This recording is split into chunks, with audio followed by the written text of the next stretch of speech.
Hey everyone, welcome back to another video from Crypto Basics.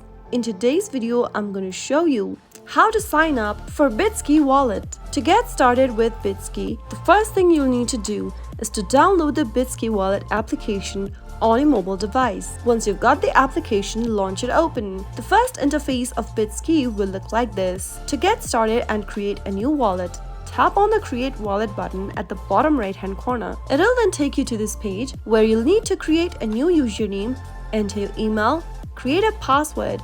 Start off by typing in a username for yourself in the first text box. On the next page, type in your email address. Now, go to the next field and create a new password. Once you've created a password that is at least 10 characters long, head over to the Confirm Password text box and re-enter the password. Once both of the passwords in the boxes matches, tap on Continue. Now, allow necessary permissions for the app and then you have successfully signed up for Bitski wallet. So that's how it can be easily done. If you found the video to be helpful, go ahead and give us a thumbs up. Don't forget to subscribe to the channel by hitting the subscribe button.